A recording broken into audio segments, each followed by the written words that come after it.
it was darker than I anticipated. And oh my God, I really messed that up. There are so many people who think that nobody can make any money anymore with a camera. This past year, I grossed like.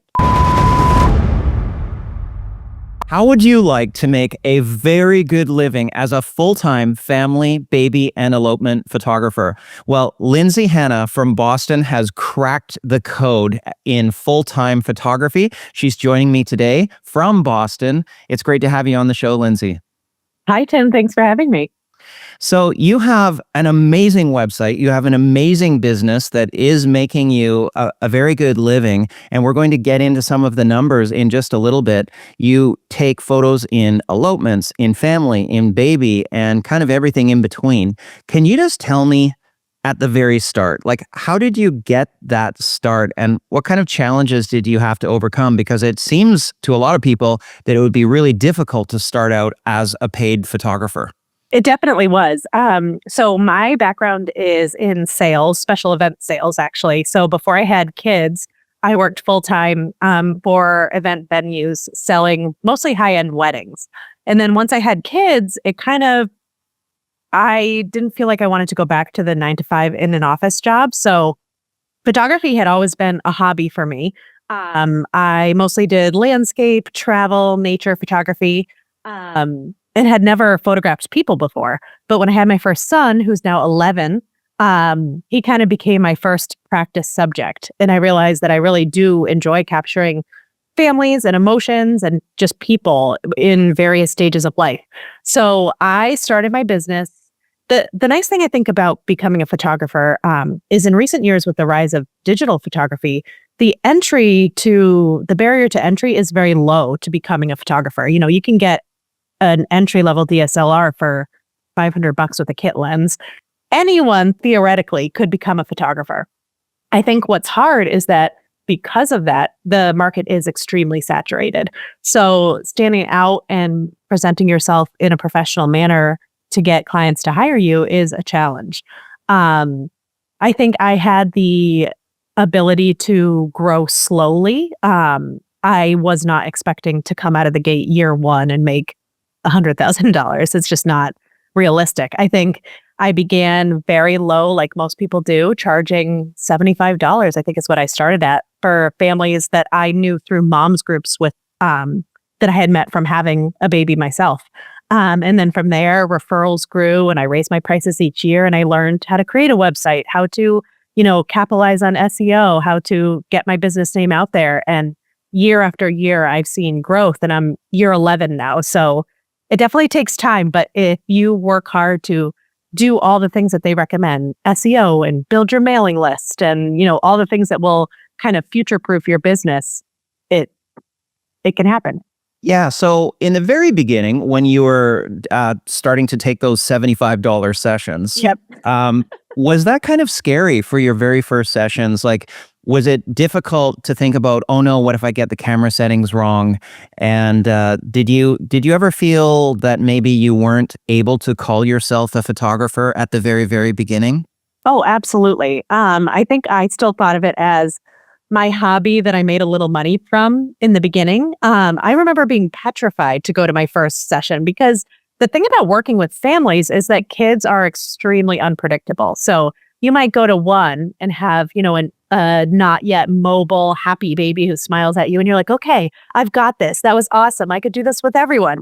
And then you go to the next one and it's a 2-year-old who's having a meltdown or running away and doesn't want to be anywhere near his parents. And you have to figure out how to adapt on the fly. And I remember walking away being like, oh my gosh, I don't think I got anything, after those first few sessions. Yeah. Did you ever feel any sense of like imposter syndrome? Like, these people are paying me as a professional photographer, but deep down inside, I don't feel like that yet? Absolutely. I think anybody starting something new or branching out to something you've never done before is going to feel like an imposter until it becomes something that is ingrained in you and becomes second nature. But it's funny, in hindsight, the amount that I was charging, the expectations were pretty low in the beginning. But when you're in it, it doesn't feel like that. It feels like they're paying you money and you have to deliver. So I remember the pressure feeling really high when the reality is that, that was basically an entry level session that I think I could have just clicked the shutter and people would have been happy with it at that price point. Yeah. So at the very beginning, were camera settings intimidating for you? And then did you develop some sort of a workflow to help you simplify the camera settings and the complicated stuff? Absolutely. I had taken it upon myself to not do any sessions until I learned manual because I just felt like it was too hard to go in. I remember practicing on my son in the beginning, and I think I was using like AV mode, which is I can't even remember aperture priority or something. Yes, thank you. But it would change, suddenly the shutter speed to too slow for him, like waving his arms around, and I was like, oh my god, I can't have that happening during a session. So I forced myself to learn manual, and then learned, over time and over practice that if kids are running around, you really can't be below 1/400 or else you will get motion blur. So it was like little tidbits like that, but mostly I learned by making mistakes. At a session, it was darker than I anticipated and I would go too low and I would come home and be like, oh my God, I really messed that up. Uh, So yes, I think there was a lot of struggling to figure out settings in the beginning. So scary in the beginning. Is it scary now? No, I mean, I will say that I still sometimes get anxiety going in if it's a brand new client that I don't know because, like I said, families are unpredictable. You really never know what you're going to get when you walk in. Especially doing brand and newborn sessions. I don't have a studio, so I'm on location. So I'm going into their offices, their homes, and every home is so different. The light is different. The amount of clutter is different. The style is different. You really have to, I think, know your settings like the back of your hand, know how to use off camera flash, know how to have all the tools at your disposal to be able to make any situation work. So we know about how your business, what it looked like in the very beginning. What Yeah. does it look like now? What has it evolved into? Like, who do you photograph the most? And what do you charge for some of your sessions? Like, how has this changed your Sure. life? I mean, in the beginning, I think that first year, I think I made $6,000. And it was very much, I was a stay-at-home mom with my, toddler. And it was something that I did kind of as a side job on the weekends or evenings after my husband came home from work. And it has evolved over the years into very much a full-time job. My kids are older now, so they're all three in school full-time. But I work pretty much from the moment that they leave until the moment they get home and still sometimes nights and weekends because of golden hour sessions with families. I would say I probably put in 35 to 40 hours a week, sometimes more in the busiest season. But that's a combination of, you know, on location shooting, emailing clients, phone calls, traveling to sessions. It's really kind of a combination of a whole bunch of things. Um, my schedule now, I shoot between 225 and 240 clients a year. But 90% of that, because of how seasonal we are, happens between like this week in April and the end of November. So squishing all that in means that it's a very busy season. And then I mostly use December, January, February, March, and very early April to catch up on all the back end stuff that businesses require. So it's cyclical, but I like it. It gives, your brain different things to focus on. So you said that in your very first year, you did around $6,000 in sales. Yes. What's been your best year? This past year, I grossed like 3,000 shy of 300,000. That's absolutely awesome. So there are so many people who think that because the playing field is so competitive that nobody can make any money anymore with a camera. But Yeah. what would you say to someone who has that belief? I think that that's wrong. People talk a lot about how saturated the field is, but yes, there are a lot of photographers, but there are also a lot of people. I mean, I live outside Boston. There's not, if you think about the reality of how many clients each photographer needs to be able to fill their calendar, I have a higher volume, but most people are looking for 100 clients. There are not one every 100 people of photographers in Metro Boston. There are so many more people. There are plenty of clients for everyone. And I think the goal is just to photograph enough that you define a style and are able to set yourself apart from the competition. So what has the business done for your life? Would you say, I know that you work very hard and you're almost working 40 hours a week, but has it given you a sense of freedom, including financial freedom?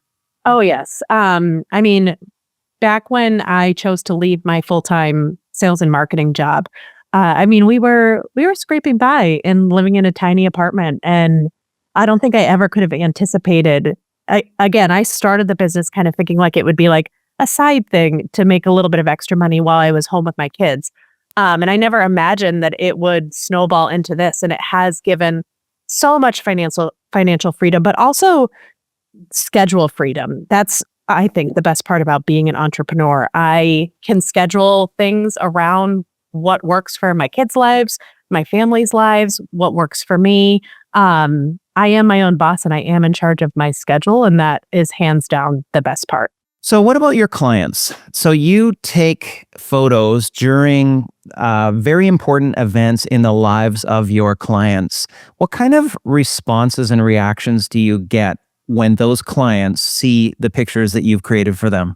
So this is funny. In the family photography world, it's kind of a running joke that you would think that we would get tons of responses. But in today's digital world, when you are delivering galleries digitally, sometimes you hear nothing, which doesn't necessarily mean the client is upset. They'll come back year after year. But sometimes I think the things that keep us going as family photographers is getting those emails that says, I just looked at the slideshow in the back of a cab and I am just crying back here. Everything, anytime someone tells me that the photos made them cry, or when they say that I just captured their child's personality perfectly, or I memorialized their wedding day and it felt like they were reliving it. I mean, any of those comments, that's always the goal. I want them to look at the photos and feel something, feel connected to that moment in time. And when you get some really positive feedback about your photos, how does that make you feel? Oh, it makes me feel it's like a photography high. You feel just like everything that you intended to do happened, and it's a big feeling of success for sure. So do you feel that you're not just conducting a normal business, you're actually helping people by giving them something that really has a beneficial and positive kind of impact on their lives? Oh, absolutely. Even, going back to family photography specifically, there's so many studies out that say that kids seeing their own images on their wall just gives them a sense of pride and a sense of comfort and family. And I just went to a client who's been with me. They have 3 kids now, and I met them at the newborn session for their oldest child. And we did a photo session in their home, and all over their wall, they had all the years, like 6 years worth of family photos printed everywhere. And the kids, pointed out their favorites and they showed me. And it's really like creating a legacy of their life for these people to watch it as their family grows and changes. So really what you're saying there is that it's not just like a photo session with one client is not just a one and done. You get them to come back for additional sessions. Like how many, what's your record for the number of photos, most photo sessions for one client? I mean, I have one client. I was just looking back at this with the little helpful time hop app, but I have one client who has been with me for 10 years. So they are on their 10th year of photography with me, which is amazing. But I would say generally, my calendar is 75% repeat clients. So people who are coming back year after year after year. And I have a handful of clients who come back twice a year, especially when their kids are young and changing so quickly. There's a huge difference between a newborn and a 6-month-old and a 1-year-old. So a lot of people like to capture those milestones all along the way. I have elopement clients who've come back when they had their baby to continue sort of photography throughout as their family continues to grow and change. So yeah, I think there's probably some clients who have done 15 to 18 photo sessions with me at this point. Amazing. Absolutely amazing. So what kind of package prices do you have for, let's say, for a family shoot or for a baby shoot? What do you charge? My family session for a 1-hour family session is $15.50. For a newborn session is $16.50. Elopements are $2,000. And so for a family session at 1550, the customer will get I read from your website 65 images. So are they choosing those 65 from an even bigger batch, or you've chosen the No, 65? I do the selecting.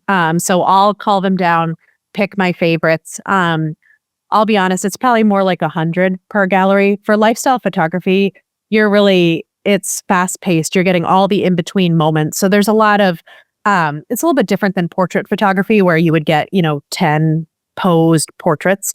So the galleries do tend to be a little bit bigger. So I would say my average is around 100. That includes black and white conversions. And they're all of my choosing. And what platform do you use to deliver those images, or even to show them a gallery that they can choose from? I use PickTime. It's a gallery delivery service that has the ability to create slideshows to music, which I love to do for my clients so they can watch, a visual diary of the session that we had together.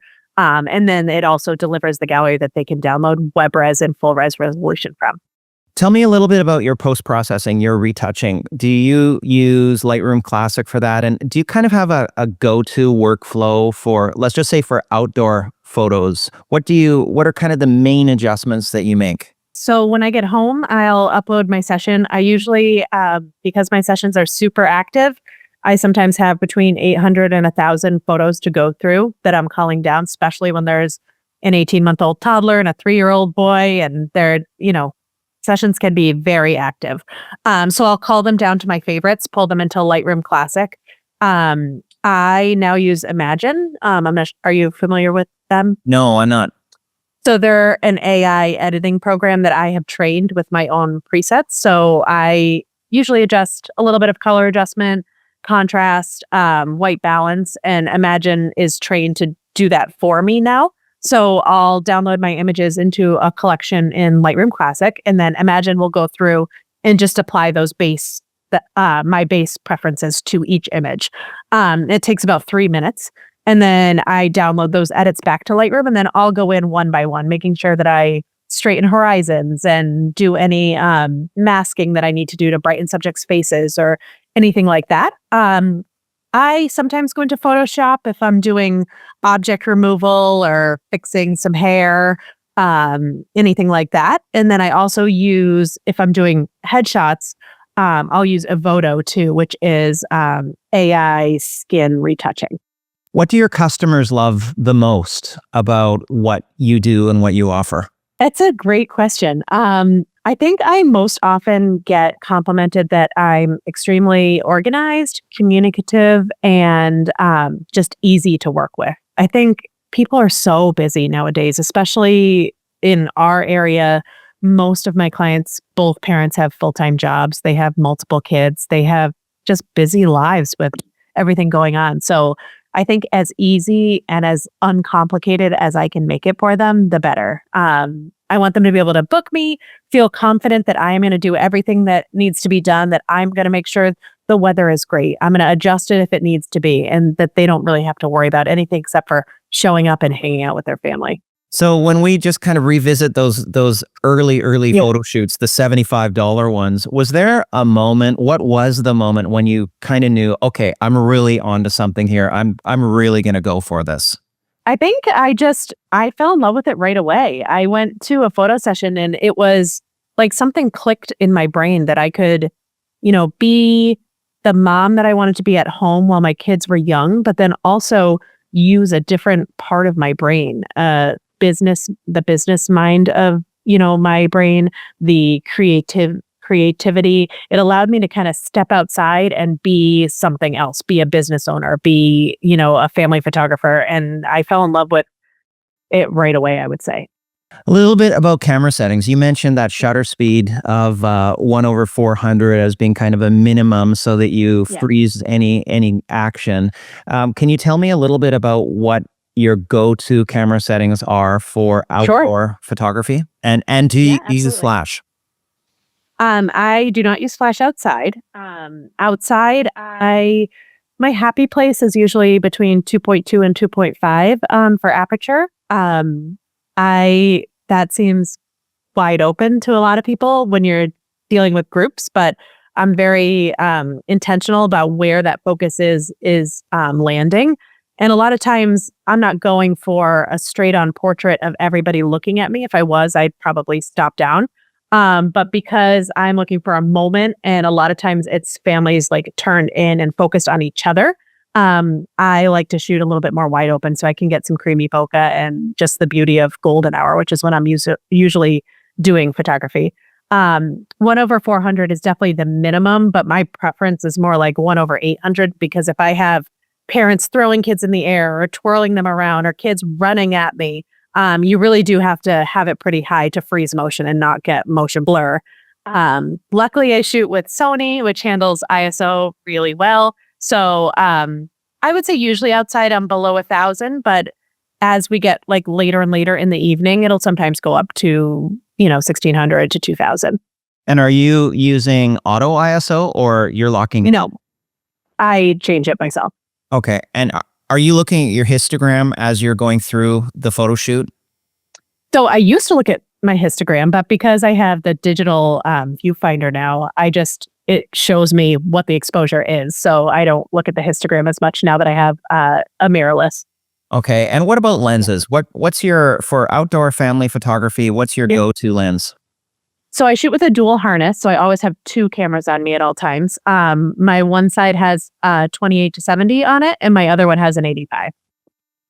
And if you were giving a recommendation to someone who was just starting out and they only had the finances to buy one lens for outdoor family photography, what would you recommend? If they were doing solely outside and they only could buy one, I think honestly I would do what I started with, which is a 50. And I have a love-hate relationship with the 50. It's kind of a jack of all trades, master of none. So it's not my favorite for wide angle. It's not my favorite for portraits. But if you could only have one, that's what I would go with, because you can step back and get wide and you can get a nice creamy bokeh from it. Okay, awesome. Now, what about kids? You've mentioned them a fair bit. I've seen a lot of family photo shoots where little kids are just being nasty little things. Oh yeah. How do you, as the photographer, keep kids engaged and even make them smile? Honestly, it's a lot of play. I think that the people who don't do lifestyle family photography that there's some magic to come in and like have a kid sit quietly on a lap and be all snuggly with their mom for an hour. And that's just not the reality. A lot of times it's me being like, okay, you go over there and then run as fast as you can and try to squish mommy with your butt.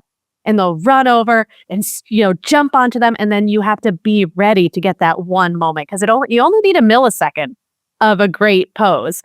And it's all about working together to see what kids want. Some kids are really snuggly. Some kids need to run and jump and be spun and have funny games, and for me to make poop jokes to make them laugh.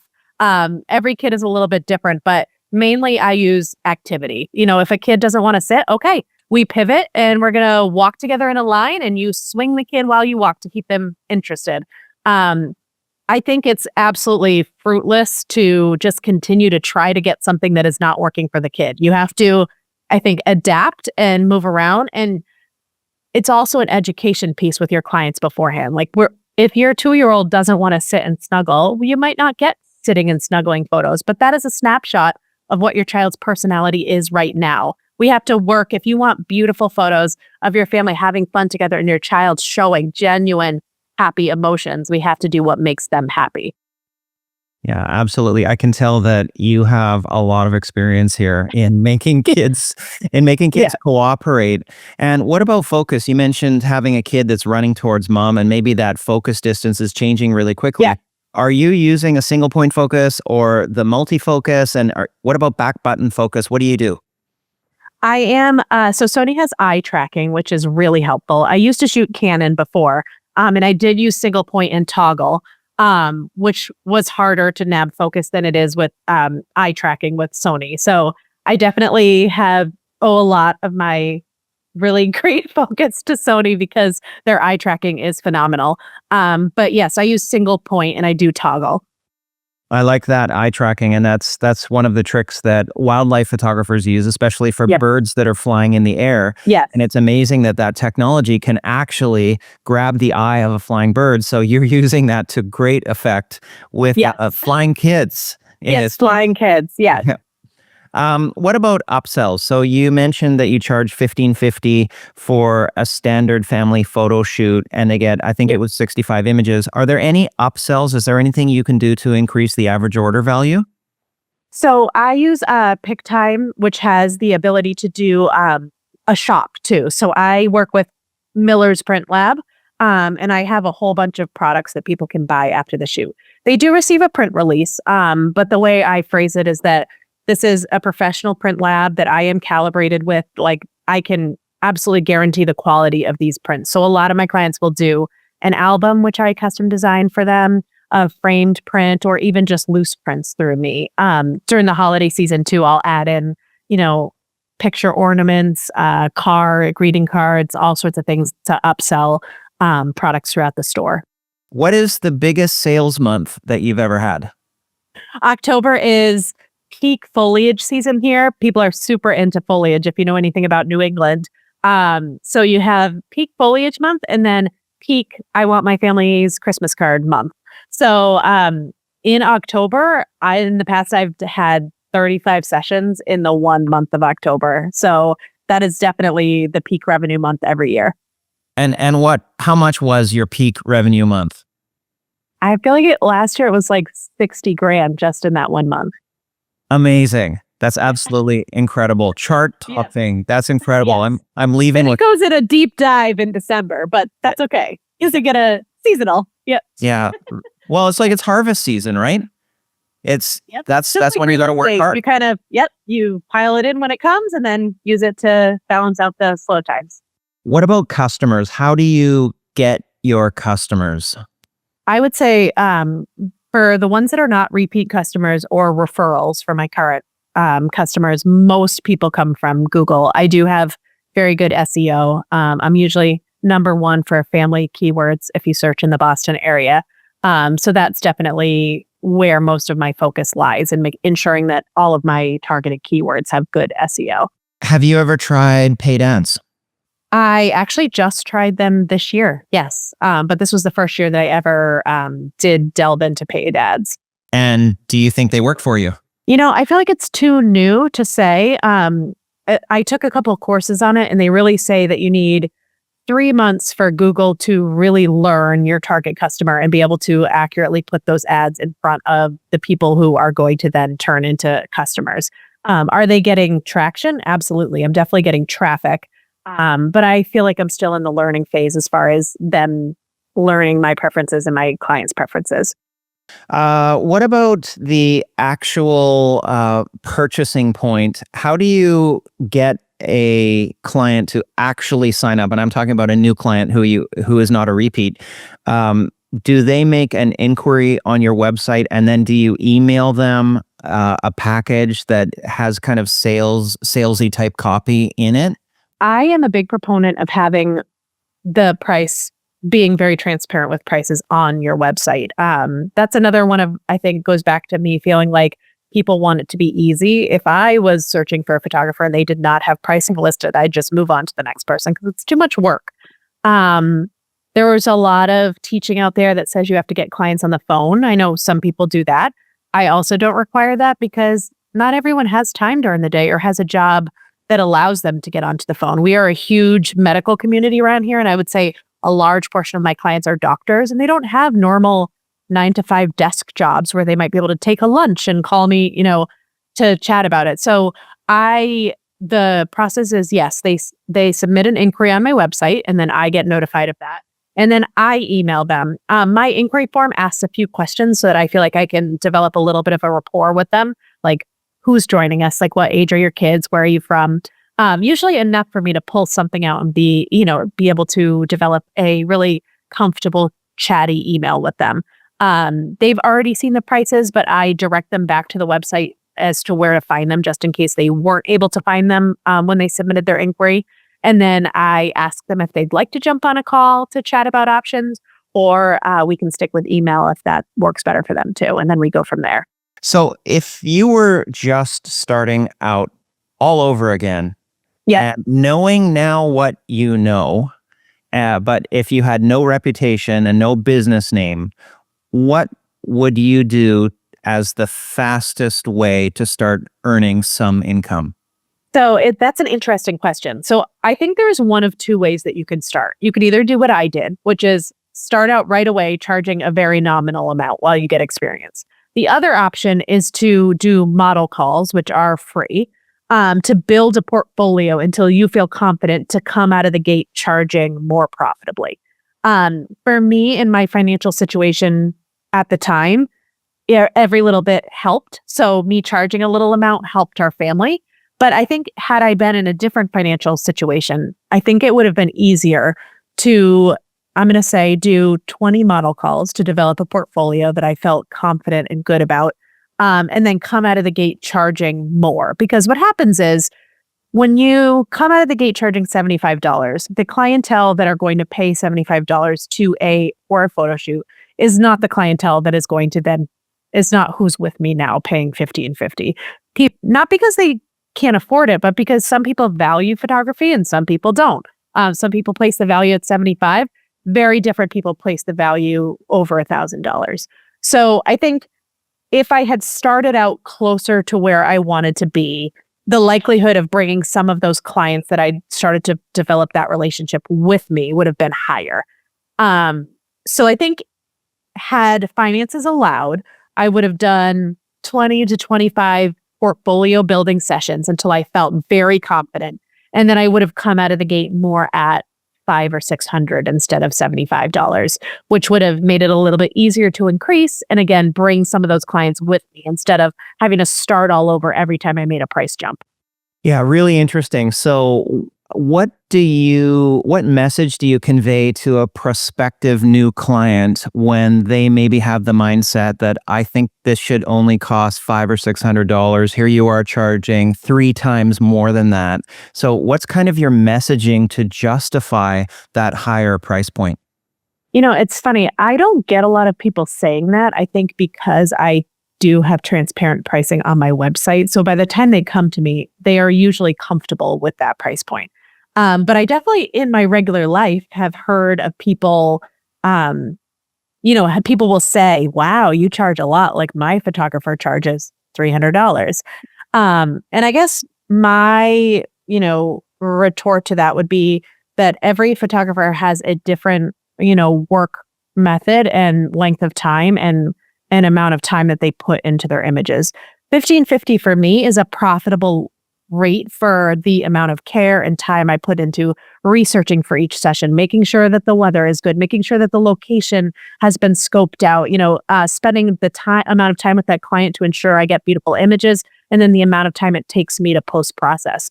It's not just the 1 hour photo shoot. It's the 6 to 8 hours that come with the entire, process of from start to finish. And some people don't do that. Some people show up, the location is what it is. They run everything through a preset. They don't put a lot of thought into it and they deliver it. And that's why they maybe can charge less than I can. So what would be your advice to someone who is thinking about starting their own family photography business? Maybe they are afraid. Maybe they think that there's no money to be made because it's too competitive. Maybe they're thinking that because everybody has their own cell phone, everyone is taking their own family photos. So what would be your advice to someone who's thinking about starting their own family photography business? I mean, I can't recommend it highly enough. I think it's an amazing career that allows you to be creative, allows you to be entrepreneurial, allows you to control your schedule if you have a family that you want to be able to work around and be there for. As for the cell phone thing, it's funny. I've never had any client be like, oh, I could just take that with my iPhone, because the reality is that who is it taking the photos? The moms, and they're not in them. They might have beautiful photos of their partner with their children, but the moms are always behind the photo. That's the target client that you want to capture. You want the moms to have their moment to be in front of the camera with their babies. And I think that once you get out there, and even if it's scary, do it for free. Just try it. Once you get out there, I think you will know right away if this is for you. And I think that the beauty of like seeing a family interact and snuggle and love each other in front of your lens and being able to deliver that to a mom who maybe doesn't get a lot of photos of her with her children is priceless. And is it typically the mom in the family who is making the decision on whether or not this photo shoot is going to happen? Oh, yes. I would say 98 out of 100 times it's the mom. And do you kind of work to try and make mom look good? Like, are you creating Absolutely. an environment where she's the star of her own show? Absolutely. I mean, the toddlers are the star. Yes, we have to work with them. But yes, as a mom, especially a lot of the moms that I'm working with in Boston anyways, with the age of having children are in their late 30s to early 40s, I would say is the majority of my clients.